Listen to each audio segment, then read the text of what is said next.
May sweldo ka nga pero isang aberya lang, boom! Back to zero ka na. Isang hospital bill, isang damage sa motor, isang biglaang bayarin, yari na. Ang sarap lang pakinggan ng adulting hanggang sa naalala mong wala ka palang emergency fund. Kaya kung pagod ka na sa cycle ng isang sahod equals 100 problema, it's time to break free. Let's build your Pinoy Emergency Fund ladder. From 500 pesos na aberya fund hanggang sa 1-year freedom fund. I'm Chan and welcome to Pinoy Stealth Wealth, the channel na hindi nagpe-flex para lang maka-impress. Dito, we focus on real wealth, smart money habits, at financial freedom. Pinag-uusapan din natin ang modest living, practical wisdom, at kung bakit sa panahon ngayon, mas astig yung taong simple pero panalo sa buhay. Kaya kung sawa ka na sa paycheck to paycheck life, tara, simulan na natin. Level 0, Aberya Fund, 500 to 2,000 pesos. Para sa mga small pero stressful gastos. Purpose, pangsalo sa biglaang aberya. Na-short sa pamasahe, nasiraan ng charger, kinulang sa ambag o kinapos sa grocery. Dapat laging may nakaabang kahit konti sa wallet, GCash o Coinbank. Small amount pero big relief. Si Ben, 23 years old, bago empleyado sa BPO. Sa kalagitnaan ng training, napansin niyang wala na siyang load at hindi makapag-data. Zoom meeting daw with HR. Panic mode si Ben. Tumakbo siya sa tindahan kaso GCash niya, 8 pesos na lang. Sa kakahanap niya ng ATM, na-late siya. Hindi naisip ni Ben na dapat may aberya fund siya kahit papano. How to achieve it? Magtabi ng 20 pesos per day kahit maliit, pera pa rin yan. I-challenge ang sarili sa no coffee or milk tea day pandagdag sa ipon. Where to keep it? Sa GCash, sa Maya, sa bag, sa loob ng phone case o isingit sa wallet. Goal duration, i-achieve in 1 to 2 weeks. Level 1, Quick Fix Fund na 10,000 pesos para sa minor emergencies na hindi pwedeng bahala na. Purpose, kapag may nasira sa bahay, may kailangang bayaran agad o emergency na hindi sakop ng HMO. Hindi ito life or death level pero sapat para hindi ka mangutang sa maliliit na krisis. Si Joy, 25, call center agent, panggabi siya, pauwi na ng mahit and run ng motor habang tumatawid. Sugat ang binti, 6,000 pesos agad ang bill sa emergency room. Puli na lang may 10k quick fix fund si Joy sa Maya. No need manghiram, kung dati yon paniguradong uutang kay TL o magsi-CA. How to achieve it? Magbenta ng old clothes and gadgets online, gamitin ang Facebook Marketplace o Carousel. Sumali sa 52-week challenge, start with 50 pesos sa first week, tas dagdagan weekly. Practical tip, mag-set up ng auto-transfer na 500 pesos per cut-off from sweldo to savings. Where to keep it? Sa high-interest savings account tulad ng Cbank, Maya, Tonic, goal duration, i-achieve in 2 to 3 months. Level 2, Sweldo Gov Fund, 1 month of expenses. Kahit madelay ang kita, tuloy pa rin ang buhay.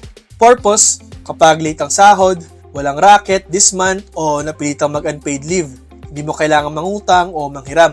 This fund buys you time to stay afloat habang tuloy ang basic needs, renta, bills, pagkain. Marco, 27, freelance video editor, 2 client ang hindi nagbayad on time, walang pumasok na pera for 3 weeks. Pero kalmado si Marco. Kasi may sweldo gov fund siya worth 1 month of expenses. Di kailangan manghiram, di kailangan mangutang sa credit card, nakabayad siya ng kuryente, groceries at internet. How to achieve it? Track your real expenses. Hindi lang ballpark figure, make sure makompute mo lahat ang gastos for 1 month. Better kung i-monitor mo for at least 3 months para mas accurate ang numbers. Use Google Sheets or apps like Money Lover. Save your side hustle income, matik ipon agad. Set aside 10 to 20% of salary every cut-off. Practical tip, treat savings like utang, unahing bayaran bago gumastos. Where to keep it? Sa Maya, personal goal o sa Tonic stash. Goal duration, i-achieve in 4 to 6 months. Level 3, Restart Fund, 3 months of expenses. Pag kailangan mo magsimula ulit, ready ka. Purpose para sa mga major life resets, nawala ng trabaho, lumipat ng bahay, o nag-career shift, 3 months na breathing room para makabangon ng hindi ka stress. Carla, 29, marketing manager. Na-burn out, nag-decide siya mag-resign. May konting back pay pero ang lakas ng loob niya kasi may 3-month restart fund siya. Nagpahinga ng 1 buwan si Carla, nag-upskill at nagkaroon ng bagong trabaho sa 3rd month. Walang utang, walang guilt. How to achieve it? Lahat ng racket ay rekta sa emergency fund. Kapag may increase sa sweldo, live like as if walang increase. Say no to lifestyle upgrade, same rent, same gadget. Practical tip: automate transfers, hide money from yourself, recompute ang average monthly expenses, track mo for at least 6 months. May mga expenses kasi na lumalabas lang once every 3 or 6 months tulad ng change oil ng kotse o motor. Then adjust your EF amount. Where to keep it? I-park sa high-yield savings account para readily available. Goal duration, i-achieve in 6 to 12 months. Kung gusto mong matutunan tong lifestyle na to, subscribe now sa Pinoy Stealth Wealth, Real Talk, Real Goals, Real Freedom. Level 4, Life Cushion Fund. 6 months of expenses, kahit matagal ang ulan, may matibay kang payong. Purpose, kapag mahaba ang recovery time, medical issues, long-term employment, or matagal na transition phase, hindi man bongga ang lifestyle, sapat ito para hindi maubos ang savings habang inaayos mo ang buhay mo. Ronald, 32, Sales Supervisor, dito operahan sa mata, walang HMO. Hindi pwede magtrabaho for 3 months. Nung nakabalik siya, toxic na sa work. Buti na lang may 6-month life cushion fund siya, nag-resign, nagpahinga for another 2 months. Lumipat si Ronald sa bagong kumpanya, nakalipat din siya sa mas malapit at mas maayos na apartment. How to achieve it? Use salary split strategy. 70% expenses, 20% sa savings, 10% sa lifestyle. Cancel subscriptions not being used like Netflix na hindi mo na nagagamit. Monthly saving target, 3,000 to 5,000 pesos. Practical tip, use your 13th month and tax refund as instant booster fund. Where to keep it? Half in high-yield savings, half in short-term time deposit. Goal duration, i-achieve in 12 to 18 months. Level 5, Freedom Fund. 1 year of expenses. Ito na ang ultimate peace of mind. Purpose, kung gusto mong mag-resign, mag-business, mag-aral o magpahinga, ito ang fund na magbibigay sa iyo ng freedom. Isang buong taon na hindi mo na kailangan mag-alala kung may darating man o wala. Ready ka kahit anong mangyari. Ella, 35, Senior Project Manager. Sawa na siya sa corporate rat race. 3 years niya tinrabaho ang freedom fund niya.